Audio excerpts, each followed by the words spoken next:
Hello guys, and today we have some really important updates from the far east of Russia, from Siberia and many more regions located far away from Moscow and St. Petersburg.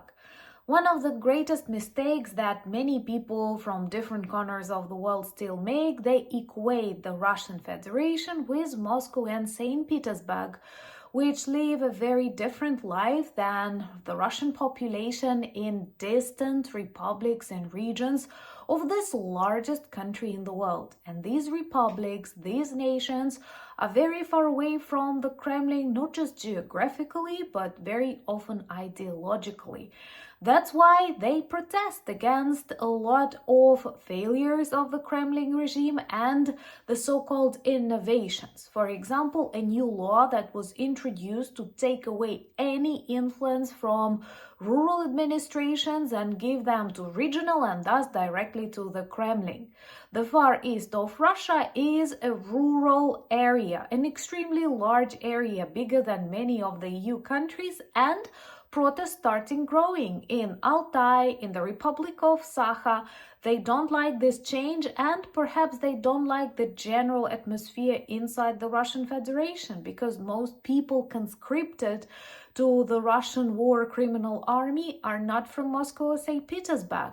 They experience serious fuel crisis on the Far East, and I think that actually the collapse of the Russian Federation may start from such peripheral districts, regions, republics that have nothing in common with the idea of the Ruski Mir and actually have a great potential to become independent one day. And some of them tried in the 90s. So let's discuss what's happening now in Altai, in Siberia, in Sakha, in Krasnoyarsk, and even in Rostov. Because there are a lot, and it takes some time to find the truth in Russian Telegram channels, news. You won't read that in big newspapers, but this is happening. My name is Anna, I'm from Ukraine, I'm in Ukraine, and if you want to see the defeat and demilitarization of Russia and its potential collapse, subscribe. We discuss all of that on the channel. I was pleasantly surprised to read that there are protests inside the Russian Federation. They are not on the streets of Moscow or St. Petersburg. They are not against the Russian war in Ukraine, but more and more people, millions of people now, are dissatisfied with the situation inside the Russian Federation. And here we come to one of the most important messages that I keep repeating on this channel. The Russian Federation is not equal to Russia. Russia is not a big republic inside the Russian Federation. That's why it is called Federation. And there are lots of republics like Bashkortostan, Tatarstan, or Sakha that have a very good potential to become independent and actually often protest against Kremlin. In the 90s, Tatarstan tried to become independent. In Bashkortostan, the protests were last year, and now it is Sakha and Altai. Both of these regions are located on the far east of Russia. You'd be surprised to see how not Russian that area is. People have totally different religion, totally different native languages, different traditions, different history, but now they are under the Kremlin, and it means it takes most of their resources and money. Because once again, these republics are rich in gas, in oil, in diamonds, in many other things, but they don't feel it. Many of these territories are rural. It's typical for the Far East. For example, the above-mentioned Sakha, the above-mentioned Altai, these are rural areas. And Putin signed a new law according to which serious reform inside the system of the federal government is to take place. And, for example, in Altai, they want to destroy rural administrations of smaller villages and to give all the power to regional administrations. People don't want it, and people started protesting beginning this March, and the protests continue. And now actually the Kremlin wants to back down because they cannot stop it. And people protect their rights because if there is anyone who cares about their income, about the situation on their streets, it is rural administration, not the Kremlin.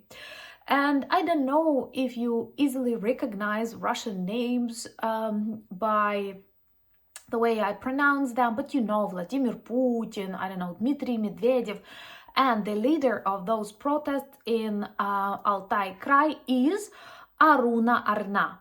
This is not Russian at all, and this brings us to a totally different dimension of very diverse nations, beautiful cultures that are now suppressed and hidden from your eyes just because Putin keeps naming them Russia.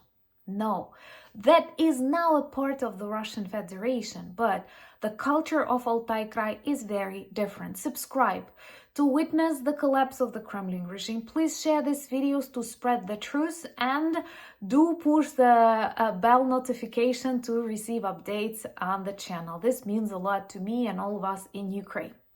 In Sakha, Putin's political party, Единая Россия, actually lost a lot of support, and they did not celebrate victory on these smaller local elections that took place just 2 months ago. I've told you about that in previous videos, but now I was surprised to learn that they are also dissatisfied with a reform which wants to destroy to dismantle two-tier local government system. That was also the idea of the Kremlin regime, and people in Sakha did not support it because that goes against their tradition. And once again, they do have their own history, their own traditions, which are very different from the Russian ones. And this attitude was both demonstrated on the local elections and also in their decline to implement this reform. So what we observe now is that in the far east of Russia, that is rich, that is very important for the Kremlin, people are dissatisfied with being a part of that Russian Federation, and that resembles the collapse of the USSR. Because if you think back, many of you or your parents or your grandparents saw Ukraine as a part of the USSR, as something that will never change and something that is not different from Russia. A similar surprise may be waiting for you in the years to come, and all because of this economic mismanagement, Putin's madness, his decision to fight with the West, leading to serious problems inside the Russian Federation and actually inspiring other nations to think about their future and maybe to try and return back their independence.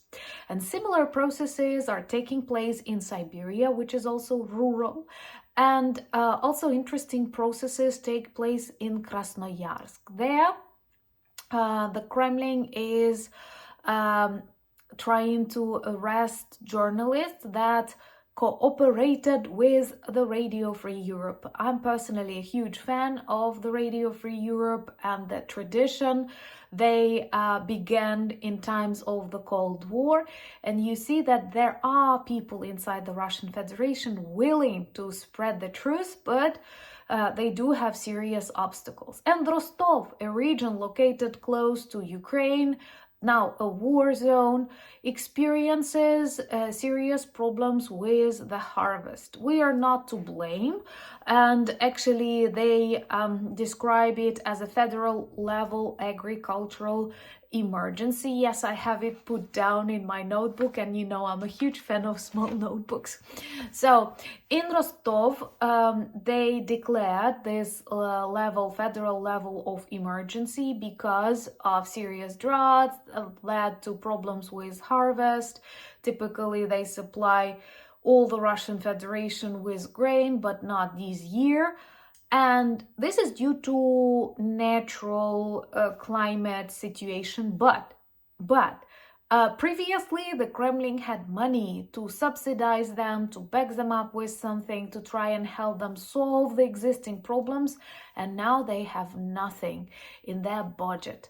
They are lying about the economic situation, but even the head of the central bank, the Minister of Finance, keep reporting about the technical stagnation, and thumbs up for that. Let me know in the comments below, would you like a separate video about new taxes introduced in Russia, which is also proof that they are not just a paper tiger, but they are a used toilet paper tiger. So please remember that life exists beyond Moscow and St. Petersburg in Russia, and this life is very difficult. Most people in the criminal Russian army are taken away from such peripheral, very depressive regions, and despite everything, their families cannot be super happy. Also because Putin wants to control everything and to destroy the systems of the local government that at least a little bit cared about the people, and now they protest against that. But most importantly, please understand that Siberia, Sakha, Altai is not Moscow, and people who live there have very different family traditions, very different religions.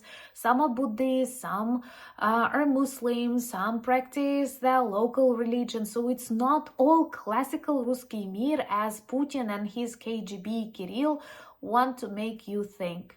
The Russian Federation consists of hundreds of different nations now suppressed under the Kremlin regime.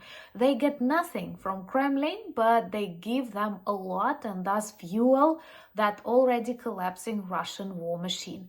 Maybe some of them are awakening. You know, I often repeat on the channel that I don't have hopes for the Russian population, but I think differently about people from Tatarstan, from Altai, from Sakha.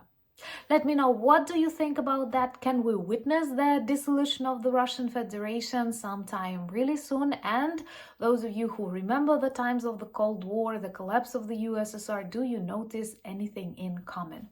Also, I'm looking forward to our live this Saturday, 9 p.m. Kyiv time. Follow me on X, Instagram, Blue Sky, Discord, Threads, all the links in the description of this video, same as the link to our new community, new channel, Anna Danilchuk, with right now the most popular video on that channel about queues, both in Soviet Union and in modern Russia now, when people try to get at least some of gasoline.